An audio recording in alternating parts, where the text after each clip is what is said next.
Hello dear student. तर आपण बघत होतो इलेक्ट्रोकेमिस्ट्री आणि हा युनिट आपण ऑलरेडी सुरू केला होता. आणि या युनिट मधला काही पार्ट जो काही थोडाफार इंट्रोडक्टरी पार्ट होता तो आपण मागच्या लेक्चरमध्ये बघितला सुद्धा होता. तर पुढे जाण्याच्या अगोदर आपण मागील लेक्चरमध्ये काय बघितलं हे थोडं रिवाइज करूया आणि त्यानंतर पुढे जाऊया. तर आपण बघितलं होतं इलेक्ट्रोकेमिस्ट्री म्हणजे काय. इलेक्ट्रोकेमिस्ट्री म्हणजे काय, तर इलेक्ट्रोकेमिस्ट्री काय आहे, ब्रँच आहे कोणाची, physical chemistry. It is a branch of physical chemistry. आणि यामध्ये कशाचा स्टडी केला जातो, यामध्ये स्टडी कशाचा केला जातो, inter relation between chemical change and electrical energy. It deals with the study of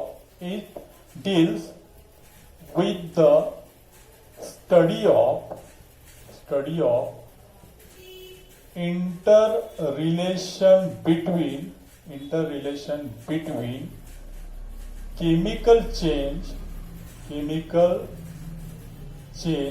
and electrical energy or vice versa. तर याच्यामध्ये कशाचा स्टडी केला जातो, इंटर रिलेशन बिटवीन कोणामध्ये, chemical change and electrical energy किंवा इलेक्ट्रिकल एनर्जी आणि chemical change यांच्यामध्ये जो इंटर रिलेशन असेल, यांच्यामध्ये जे काही इंटर रिलेशन आहे याचा स्टडी ज्यामध्ये केला जातो त्या ब्रँचला काय म्हणायचं, इलेक्ट्रोकेमिस्ट्री. त्या ब्रँचला काय म्हणायचं, इलेक्ट्रोकेमिस्ट्री. नंतर यामध्ये आपण बघितलं होतं कंडक्टन्स. कंडक्टन्स कशाला म्हणायचं, जर सपोज आपल्याकडे एक मेटॅलिक वायर आहे, सपोज हा एक मेटॅलिक वायर आहे, ठीक आहे. याला आपण इथे पोटॅन्शियल डिफरन्स अप्लाय केला, ठीक आहे. तर काय होईल, इलेक्ट्रॉनचा काय होईल, सपोज इलेक्ट्रॉनचा इथून काय होईल, फ्लो होईल. तर this flow of electron from one point to another which creates electric current.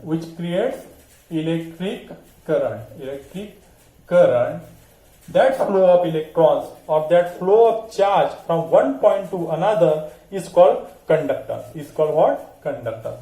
हा जो काही फ्लो होऊन राहिला इलेक्ट्रॉनचा फ्रॉम वन पॉइंट टू अनादर, की ज्याच्यामुळे काय तयार होऊन राहिला, इलेक्ट्रिक करंट तयार होऊन राहिला, that flow is called what, conductance. The transfer of electrical charge और electrons from one point to another is called electrical conductance. आणि ह्या इलेक्ट्रिकल कंडक्टन्समुळे, ह्या फ्लोमुळे, इलेक्ट्रॉनचा जो फ्लो होऊन राहिला ज्याला आपण इलेक्ट्रिकल कंडक्टन्स म्हणतो, त्याच्यामुळे काय तयार होऊन राहिला, इलेक्ट्रिक करंट तयार होऊन राहिला. त्यामुळे काय होऊन राहिला, इलेक्ट्रिक करंट तयार होऊन राहिला. म्हणजे इलेक्ट्रिक चार्जचं एका ठिकाणाहून दुसऱ्या ठिकाणी काय होणे, फ्लो होणे, ट्रान्सफर होणे, मायग्रेशन होणे, that is called what, conductance. ठीक आहे. अँड हा विच डिड कंडक्टन्स हॅपन, आणि ज्याच्यामधून हे कंडक्टन्स होते त्याला काय म्हणायचं,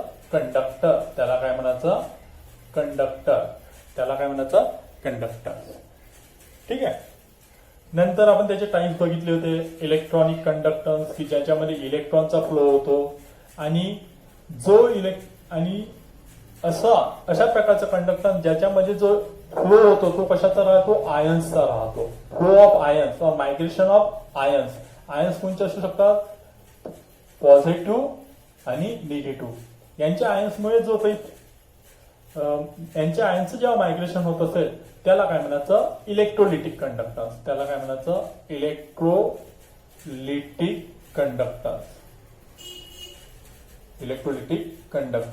द मायग्रेशन और flow of ions, okay, is called what, electrolytic conductance.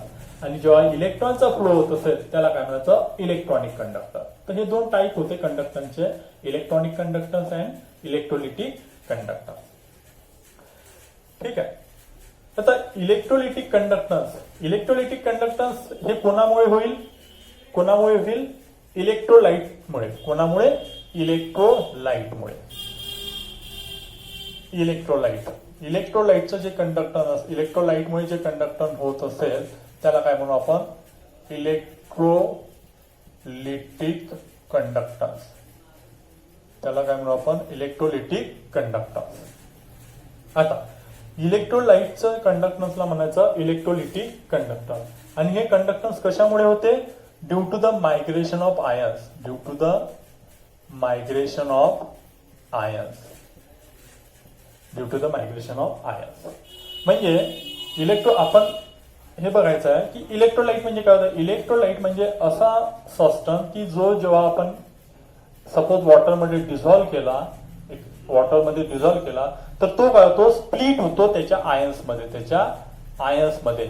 एक पॉझिटिव्ह आयन्स बनतात आणि दुसरा निगेटिव्ह आयन्स बनतात. म्हणजे दोन अपोजिटली चार्ज आयन्स मध्ये तो काय होतो? सेपरेट होतो. अशा प्रकारच्या सबस्टन्सला काय म्हणायचं? इलेक्ट्रोलाइट. अशा प्रकारच्या सबस्टन्सला काय म्हणायचं? इलेक्ट्रोलाइट. आणि ते जे दोन आयन्स असतात, एक असतो पॉझिटिव्ह आणि दुसरा असतो निगेटिव्ह. पॉझिटिव्ह आयन्सला म्हणायचं कॅटायन्स आणि निगेटिव्ह आयन्सला म्हणायचं अनायन्स. ठीक आहे. मग ह्या कॅटायन्स आणि अनायन्स ह्या आयनच्या फ्लोमुळे जो काही इलेक्ट्रिक करंट तयार होत असेल त्याला म्हणायचं इलेक्ट्रोलिटिक कंडक्टन्स. त्याला काय म्हणायचं? Electrolytic conductance.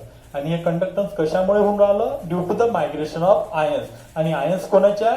इलेक्ट्रोलाइटचे. आयन्स कोणामुळे तयार झाले आहे? इलेक्ट्रोलाइटचे. कारण जेव्हा इलेक्ट्रोलाइट तुम्ही एखाद्या वॉटरमध्ये, सपोज एखाद्या सॉलिडमध्ये डिझॉल्व्ह केला तर तो इलेक्ट्रोलाइट स्प्लिट झाला त्याच्या दोन वेगवेगळ्या आयन्स मध्ये. आणि ह्या आयन्सच्या फ्लोमुळे, ह्या आयन्सच्या मायग्रेशनमुळे जो कोणचा इलेक्ट्रिक चेंज होत असेल, जे कोणतं इलेक्ट्रिक करंट क्रिएट होत असेल त्याला काय म्हणू आपण? Electrolytic conductance. त्याला काय म्हणू आपण? Electrolytic conductance. हे सुद्धा आपण मागच्या लेक्चरमध्ये बघितलं होतं. तर आता हे जे मायग्रेशन हे कशा प्रकारचं होते? सपोज त्याचा एक सिंपल डायग्राम मी तुम्हाला दाखवतो. सपोज आपल्याकडे हा एक बीकर आहे. Suppose here is a beaker and I have taken the solution of electrolyte. आपण काय घेतलं यामध्ये? सोल्युशन घेतलं. Solution of any electrolyte. एखाद्या इलेक्ट्रोलाइटचं काय घेतलं आपण? सोल्युशन. आता सोल्युशन घेतलं म्हणजे काय? पहिले तुम्ही काय घेतलं? वॉटर घेतलं ऍज अ सॉल्व्हंट आणि त्यामध्ये एखादा इलेक्ट्रोलाइट काय केला? तुम्ही डिझॉल्व्ह केला. त्यामध्ये एखादा इलेक्ट्रोलाइट केला तुम्ही डिझॉल्व्ह केला. सपोज तुम्ही एबी नावाचा इलेक्ट्रोलाइट डिझॉल्व्ह केला. हा एबी नावाचा काय आहे? इलेक्ट्रोलाइट आहे. इलेक्ट्रोलाइट आहे. ठीक आहे. ठीक आहे. हा इलेक्ट्रोलाइट आहे. आणि यामध्ये तुम्ही दोन इलेक्ट्रोड डीप केले आहे. दोन इलेक्ट्रोड डीप केले आहे. इलेक्ट्रोड काय केलंय? तुम्ही डीप केलाय. एक आहे पॉझिटिव्ह इलेक्ट्रोड, एक आहे निगेटिव्ह इलेक्ट्रोड. ठीक आहे. आणि हे इलेक्ट्रोलाइटचं सोल्युशन आहे. ते कसं तयार केलं तुम्ही? इलेक्ट्रोलाइटला तुम्ही डिझॉल्व्ह केलं कशामध्ये? सॉल्व्हंटमध्ये, वॉटरमध्ये. Water as a solvent. जेव्हा तुम्ही हा इलेक्ट्रोलाइट यामध्ये डिझॉल्व्ह केला तर मी तुम्हाला सांगितलं इलेक्ट्रोलाइट जेव्हा डिझॉल्व्ह होतो तो काय होतो? स्प्लिट होतो त्याच्या दोन वेगवेगळ्या आयन्समध्ये. म्हणजे जेव्हा एबी हा नावाचा इलेक्ट्रोलाइट या सॉल्व्हंटमध्ये येईल तर तो कशामध्ये स्प्लिट होईल? ए पॉझिटिव्ह आणि बी निगेटिव्ह. हा त्याच्या दोन आयन्स मध्ये काय होईल? डिसोसिएट होईल, स्प्लिट होईल. आणि पॉझिटिव्ह आयन्सला म्हणायचं कॅटायन्स. हा झाला कॅटायन्स आणि हा झाला अनायन्स. मग आता हे अनायन्स आणि कॅटायन्सचं काय होईल? मायग्रेशन होईल, फ्लो होईल. कुठे? Oppositely charge इलेक्ट्रोडकडे. पॉझिटिव्ह कोणाकडे जाईल? निगेटिव्ह इलेक्ट्रोडकडे. आणि निगेटिव्ह इलेक्ट्रोड कोणाकडे जाईल? पॉझिटिव्ह इलेक्ट्रोडकडे. हे इलेक्ट्रोड आहे. आणि यांच्या मायग्रेशनमुळे जो काही इथे आपण सपोज इथे गॅल्व्हनोमीटर आहे आणि इथे आपण गॅल्व्हनोमीटर आहे आणि यामध्ये आपल्याला याच्या फ्लोमुळे इलेक्ट्रिक करंट क्रिएट झालेला दिसेल. तर हे कशामुळे झालं? Due to the migration of this ions. आणि हे आयन्स कुठून आले? इलेक्ट्रोलाइटच्या सोल्युशनमुळे, सोल्युशन ऑफ इलेक्ट्रोलाइट. तर अशा प्रकारचे जे काही कंडक्टन्स असेल त्याला काय म्हणायचं? Electrolytic conductance. त्याला काय म्हणायचं? Electrolytic conductance. जे कंडक्टन्स कोणामुळे तयार होते? इलेक्ट्रोलाइटच्या सोल्युशनमुळे. आणि ते का होते? तर जेव्हा आपण इलेक्ट्रोलाइट सॉल्व्हंटमध्ये डिझॉल्व्ह करतो तर इलेक्ट्रोलाइटचे आयन्स हे काय होतात? सेपरेट होतात पॉझिटिव्ह आणि निगेटिव्ह मध्ये. आणि त्यांचा काय? अपोजिटली चार्ज आयन्सकडे काय होते? मायग्रेशन होते. त्यांचं काय होते? फ्लो होतो. आणि त्याच्यामुळे आपल्याला इथे गॅल्व्हनोमीटर मध्ये किंवा इथं जे काही तुम्ही इलेक्ट्रिक करंट डिटेक्ट करायला लावाल त्यामध्ये आपल्याला ते समजेल की इथे इलेक्ट्रिक करंट तयार झाला. तर अशा प्रकारच्या कंडक्टन्सला काय म्हणायचं, इलेक्ट्रोलिटिक कंडक्टन्स. हे सुद्धा आपण मागच्या लेक्चरमध्ये बघितलं होतं. ठीक आहे. So that is called conductance. आणि एखाद्या कंडक्टरची ज्याच्यामधून इलेक्ट्रिक करंट फ्लो होतो त्याला म्हणतो आपण कंडक्टर. एखाद्या कंडक्टरची जी कॅपॅसिटी असेल, कॅपॅसिटी कशाची, capacity of a conductor, capacity of a conductor to carry the electric current is called what, conductivity. त्यालाच काय म्हणायचं, कंडक्टिव्हिटी. त्याला म्हणायचं कंडक्टिव्हिटी.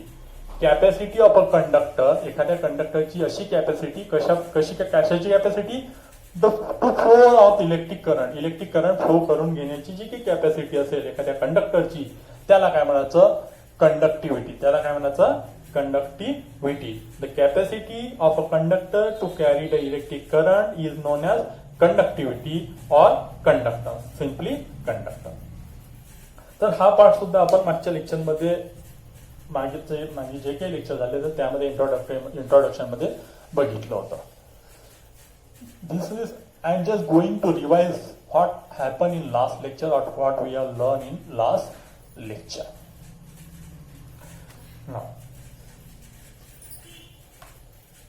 आता समजून घ्या, हा मेटॅलिक वायर आहे. ओके. आणि यामधून इलेक्ट्रॉनचा फ्लो होऊन राहिला, इलेक्ट्रॉनचा काय होऊन राहिला, फ्लो होऊन राहिला. इथे इलेक्ट्रिक पोटेन्शियल डिफरन्स आपण अप्लाय केला. तर या मायग्रेशनमुळे, या इलेक्ट्रॉनच्या फ्लोमुळे काय होऊन राहिलं, कंडक्टन्स होऊन राहिलं, कंडक्टन्स होऊन राहिलं, ज्याच्यामुळे काय इलेक्ट्रिक करंट तयार होऊन राहिला, ज्याच्यामुळे काय इलेक्ट्रिक करंट हा क्रिएट होऊन राहिला, इलेक्ट्रिक करंट हा क्रिएट होऊन राहिला. तर जर आपण याला आता यामधून कंडक्टन्स होणार, जर आपण याला काहीतरी अपोज केला, ह्या कंडक्टन्सला काय केला, अपोज केला, यांचा फ्लो थांबवला सपोज, तर काय होईल, कंडक्टन्स काय होईल, कमी होईल, कंडक्टन्स काय होईल, कमी होईल. तर हा जो काही अपोज असेल त्याला आपण काय म्हणू, रेजिस्टन्स. त्याला काय म्हणू आपण, रेजिस्टन्स. ठीक आहे. म्हणजे याला जर आपण अपोज केला ह्या फ्लो ऑफ करंट इलेक्ट्रॉनला, तर कंडक्टन्स काय होईल, कमी होईल, इलेक्ट्रॉनचा फ्लो होणार नाही. का जर होणार नाही, कारण आपण याला काय केलं, रेजिस्ट केला, याला काय केला, थांबवला, याला स्टॉप करण्याचा प्रयत्न केला. तर त्याला काय म्हणू आपण, रेजिस्टन्स. त्याला काय म्हणू आपण, रेजिस्टन्स. म्हणजे रेजिस्टन्स जर वाढवलं तर कंडक्टन्स काय होईल, कमी होईल. रेजिस्टन्स जर वाढवलं तर कंडक्टन्स काय होईल, कमी होईल. म्हणजे कंडक्टन्स आणि रेजिस्टन्स यांचं जे रिलेशन आहे हे काय, इनव्हर्स आहे. हे काय, इनव्हर्स आहे. द कंडक्टन्स, हे सुद्धा लास्ट लेक्चर मध्ये बघितलं होतं मी, शॉर्ट मध्ये हे तुम्हाला थोडं रिवाइज करत आहे. Conductance of an electrolyte, the conductance of an electrolyte is the reciprocal, कोणाचा रेसिप्रोकल, कोणाच्या इनव्हर्स आहे तो, रेसिप्रोकल ऑफ इट्स रेजिस्टन्स, त्याच्या रेजिस्टन्सच्या. Reciprocal of is resistance. आणि resistance is shown by capital R. Resistance is shown by capital R and conductance is shown by C. Conductance is shown by C. म्हणजे conductance आणि resistance यांच्यामध्ये कोणतं प्रमाण आहे, विरुद्ध प्रमाण आहे, इनव्हर्स आहे ते एकमेकाच्या. सो कंडक्टन्स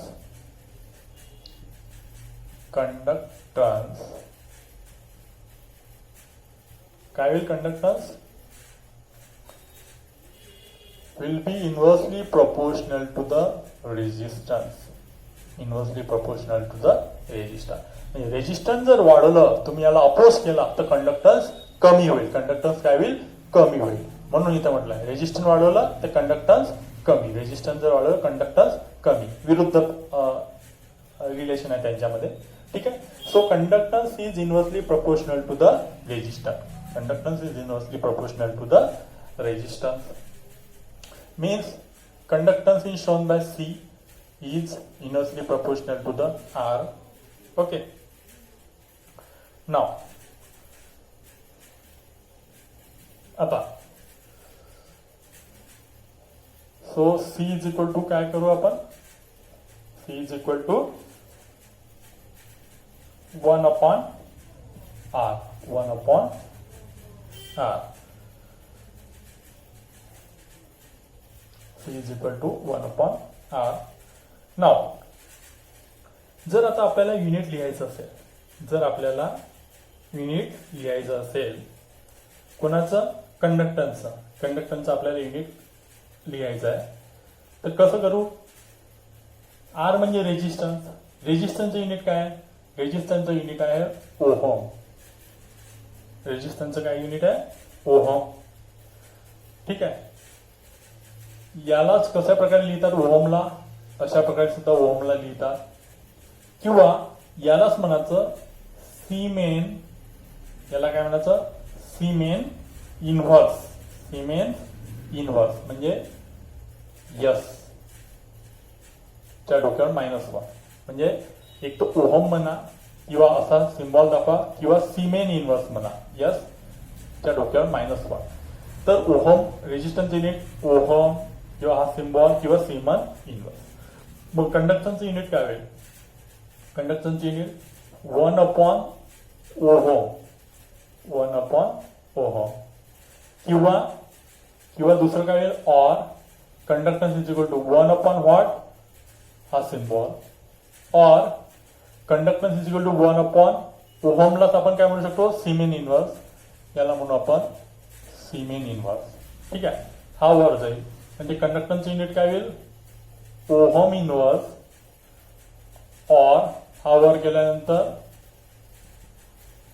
-1 ऑर सीमेन इन्व्हर्सचं सीमेन, सीमेन इन्व्हर्सचं सीमेन. म्हणजे कंडक्टन्सचं युनिट काय झालं ओहम इन्व्हर्स झालं, किंवा हा सिम्बॉल अशा प्रकारे लिहिणं झालं, किंवा त्याला काय म्हणू आपण सीमेन, त्याला काय म्हणू आपण सीमेन. तर siemens is the SI unit, siemens is the SI unit of conductor, siemens is the SI unit of conductor. आणि ह्या इन्व्हर्सलाच, हा जर तुम्हाला इन्व्हर्स इथून डिलीट करायचा असेल तर काय करायला लागेल आपल्याला, याला उलट लिहायला लागेल, MHO, OHM इन्व्हर्स आहे तर काय लिहायला लागेल, याला दुसऱ्या प्रकारे कसं लिहितो ऑर MHO मो, और मो. कंडक्टरचं युनिट काय आहे मग मो आहे किंवा ओहम इन्व्हर्स आहे किंवा हा सिम्बॉल आहे किंवा सीमेन आहे. So this is the unit of conductor. Objective मध्ये हा प्रश्न नक्की विचारू शकता, कंडक्टरचं युनिट काय आहे ओहम इन्व्हर्स आहे किंवा मो आहे किंवा हा सिम्बॉल आणि त्याच्या डोक्यावर -1 आहे किंवा सीमेन आहे. Siemens is the SI unit of conductor, siemens is the SI unit of conductor. And we know that conductance and resistance are of opposite relation. Conductance and resistance are of opposite relation. Resistance वाढवलं तर conductance काय होते कमी होते. तसंच resistance is proportional to the length of the conductor and cross sectional area, length of the conductor and its cross sectional area. R is directly proportional to length and inversely proportional to the cross section area. So R is equal to हा proportionality sign ला जाऊन जो एक constant येईल तो असा लिहू आपण, त्याला म्हणू रो, त्याला काय म्हणू रो, झोपला 9. हा जो आहे हा कॉन्स्टंटला म्हणायचं स्पेसिफिक, याला काय म्हणायचं स्पेसिफिक रेजिस्टन्स, याला म्हणायचं स्पेसिफिक रेजिस्टन्स, और दुसरं नाव आहे याचं रेजिस्टिव्हिटी. बघा हे रिलेशन याच्यासाठी की पुढे हा रिलेशन कामात येईल म्हणून मी तुम्हाला सांगितलं आहे की रेजिस्टन्स एखादा कंडक्टर असेल आणि त्यामध्ये इलेक्ट्रिक करंट फ्लो होऊन आला तर जे काही रेजिस्टन्स असेल हे डायरेक्टली प्रोपोर्शनल टू काय असेल त्या कंडक्टरच्या लेंथला आणि इन्व्हर्सली प्रोपोर्शनल टू त्याच्या क्रॉस सेक्शन एरियाला. मग R is inverse directly proportional to the length and inversely proportional to cross section area. हा प्रोपोर्शनॅलिटी साइन एक कॉन्स्टंट मध्ये कन्वर्ट झाला. ठीक आहे, R is equal to rho into L upon A, आणि हा जो कॉन्स्टंट असेल त्यालाच काय म्हणू आपण स्पेसिफिक रेजिस्टन्स और रेजिस्टिव्हिटी, त्यालाच काय म्हणू आपण स्पेसिफिक रेजिस्टन्स और रेजिस्टिव्हिटी. ठीक आहे. म्हणजे सपोज एखादा असा कंडक्टर्स आहे की ज्याची लेंथ काय आहे 1 मीटर आहे आणि ज्याचा क्रॉस सेक्शन एरिया काय आहे 1 मीटर स्क्वेअर आहे. ठीक आहे. ज्याचा क्रॉस सेक्शन एरिया काय आहे 1 मीटर स्क्वेअर आहे. म्हणजे त्याचं स्पेसिफिक रेजिस्टन्स और रेजिस्टिव्हिटी इज इक्वल टू काय झालं, त्याचं रेजिस्टन्स झालं. हे जर एक एक आहे तर हा त्याची स्पेसिफिक रेजिस्टन्स किंवा रेजिस्टिव्हिटी इज इक्वल टू काय झालं, त्याच्या रेजिस्टन्स एवढं झालं, त्याच्या रेजिस्टन्स एवढं झालं. So you have to keep in mind only this. R is inversely directly proportional to length of the conductor and inversely proportional to the cross section area. R is equal to rho into L upon A, and this rho is called what? Specific resistance or resistivity. Specific resistance or resistivity.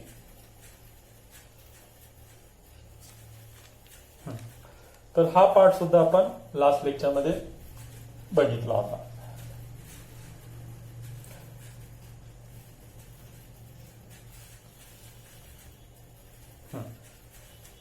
Now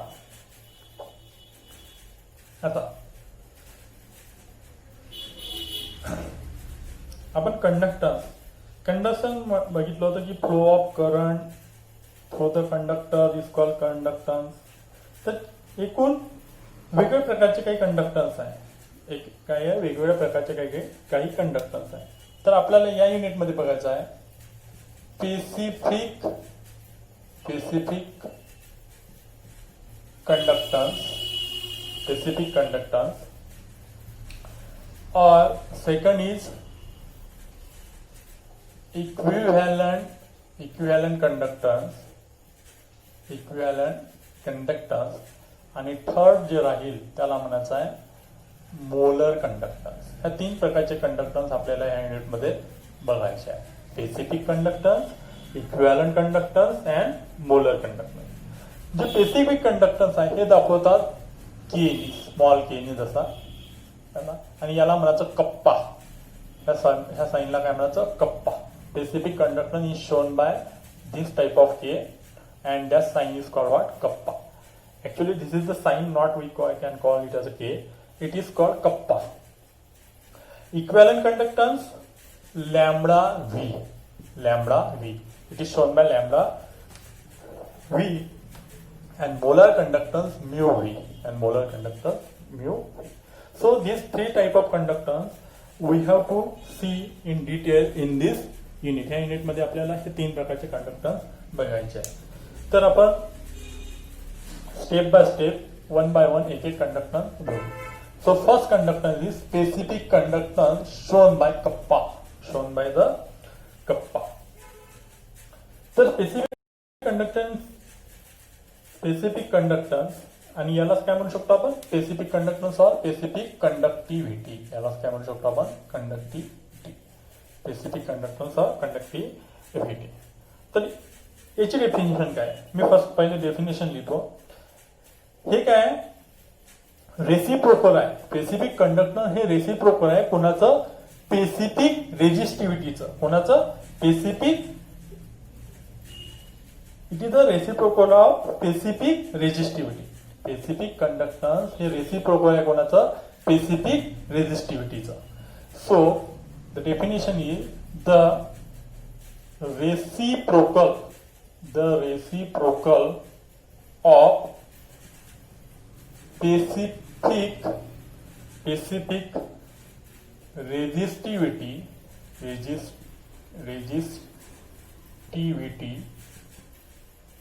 the reciprocal of specific resistivity is called specific conductance or conductivity or specific conductivity. Specific conductance पुन्हा बघा, specific conductance और specific conductivity. Specific conductance और specific conductivity हे काय, जे आपण कशाने दाखवतो कप्पानी.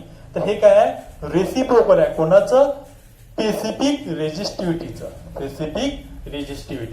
आणि स्पेसिफिक रेजिस्टिव्हिटी आपण कशाने दाखवलं होतं, रोनी. आपण कशाने दाखवली होती? रोनी. आताच एक रिलेशन यामध्ये आपण याच्या अगोदर बघितलं होतं. R is directly proportional to length and inversely proportional to cross section area. So R is equal to rho into L and A. हा जो रो होता याला म्हटलं होतं आपण स्पेसिफिक रेजिस्टिव्हिटी. याला काय म्हटलं होतं? Specific resistivity. याचा रेसिप्रोकल म्हणजेच काय? स्पेसिफिक कंडक्टन्स और specific conductivity. And it is shown by kappa. So conductivity specific conductivity जी कशाने दाखवतो आपण? कप्पानी. काय ते? रेसिप्रोकल आहे. कोणाचं? Reciprocal of specific resistivity. Reciprocal of specific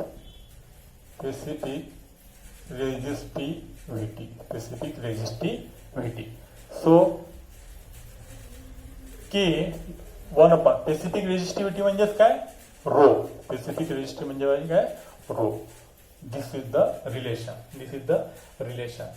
so conductivity or kappa, this is called specific conductivity, that is kappa is the reciprocal of specific resistivity, and specific resistivity is shown by the rho. So this is the relation between specific conductance or specific conductivity and specific resistivity. यांच्यामधलं काय relation आहे. आणि त्याला कशाने दाखवतो? कप्पाने दाखवतो. त्याला कशाने दाखवतो आपण? कप्पाने दाखवतो. Now, the main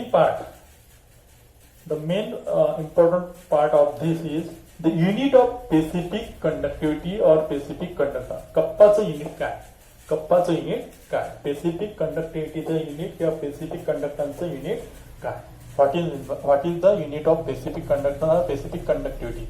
तर ते आपण डिराईव्ह करू. कशा प्रकारे डिराईव्ह करू ते मी तुम्हाला सांगतो. कारण आपल्याला माहित आहे हे म्हणजे काय? रेसिप्रोकल ऑफ स्पेसिफिक रेजिस्टिव्हिटी जे आपण इथे लिहिलं. तर यावरूनच आपण याचं युनिट डिराईव्ह करू.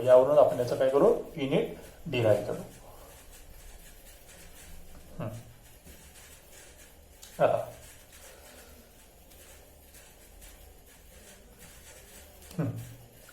तर याच्या अगोदर इथे लिहितो मी कप्पा इज इक्वल टू 1/रो. इथं ठीक आहे. Okay. Now this rho is equal to what? ह्या रोला जेव्हा लेंथ 1 मीटर असेल आणि एरिया 1 मीटर स्क्वेअर असेल, जेव्हा लेंथ 1 मीटरची असेल आणि एरिया काय असेल? 1 मीटर स्क्वेअर. जेव्हा हे 1 असेल तर, किंवा आपण याला असं म्हणू शकतो, याला कसं लिहू शकतो रोला ते जाऊ द्या. Rho is equal to R into हा इकडे आला ए वर गेला ए अपॉन एल. ठीक आहे ना. याला आपण असं लिहू शकतो. रोला rho is equal to R into हा ए वर गेला आणि एल खाली गेला. ए वर आणि एल खाली. So rho is equal to R into A by L. ठीक आहे. आणि आपण डेफिनेशन मध्ये बघितलं स्पेसिफिक कंडक्टिव्हिटी और specific conductance is the kappa is equal to 1/रो. And we know that rho is equal to what? R into A by L.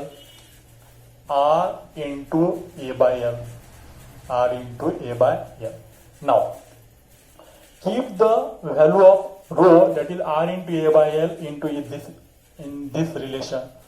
Okay. Now, kappa is equal to rho is what? R into A by L. Sorry, what happened?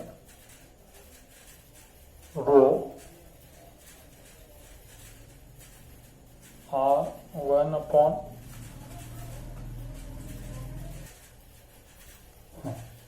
So kappa is equal to 1/ro, and rho is equal to what? R into A by L. A is the cross section area and L is the length of the conductor.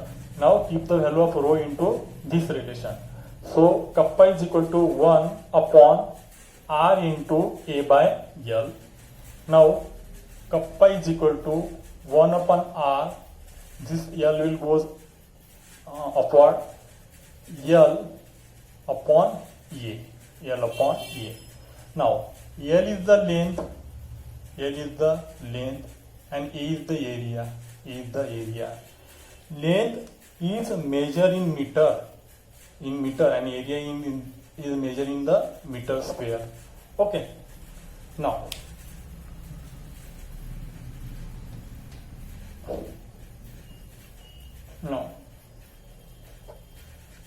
kappa is equal to 1 upon r.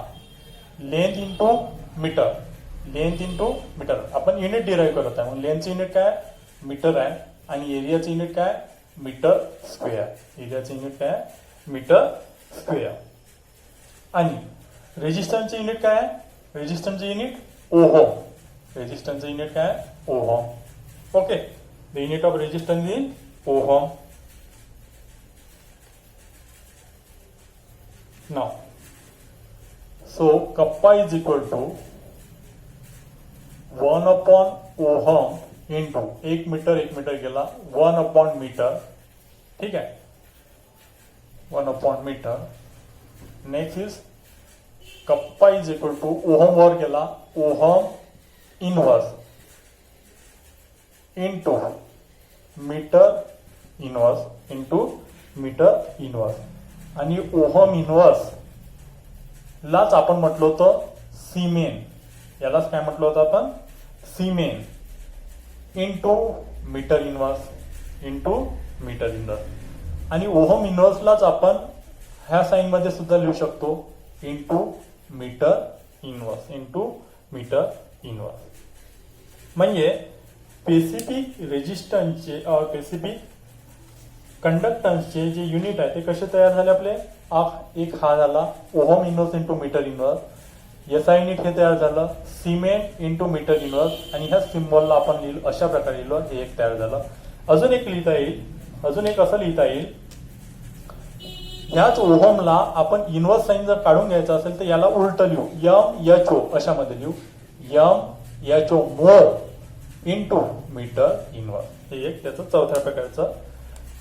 चौथ्या प्रकारे आपण याला right करू शकतो. 1 2 3 4 प्रकारे आपण याला लिहू शकतो.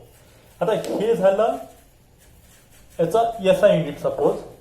आणि याचाच आपण आपल्याला जर हे सिमेन इंटू मीटर इनवर्स हे जे एसआय युनिट झालं. ठीक आहे. आता याला जर आपल्याला याचं सीजीएस युनिट लिहायचं असेल तर semen as it is into मीटरचं सीजीएस युनिट काय होईल सेंटीमीटर इनवर्स. ठीक आहे. यालाच कसं लिहिता येईल मीटरला चेंज करायचं फक्त सेंटीमीटर इनवर्स. ठीक आहे. ओहमला असं लिहिता येईल ohm inverse into centimetre inverse. Ohm inverse into centimetre inverse. हे झालं त्याचं सीजीएस युनिट. हे झालं त्याचं एसआय युनिट. तर अशा प्रकारचं आपण हे स्पेसिफिक कंडक्टन्स बघितलं. ठीक आहे. आणि हे त्याचे युनिट झाले. यानंतरचं जे कंडक्टन्स आहे ते आहे next conductance is equivalent conductance.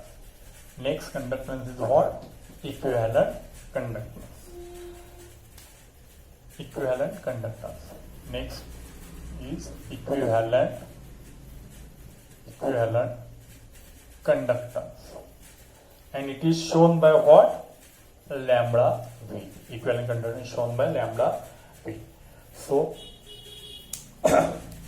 I stop here and we will see equivalent conductance in our next lecture. Thank you for attending this lecture. Thank you very much.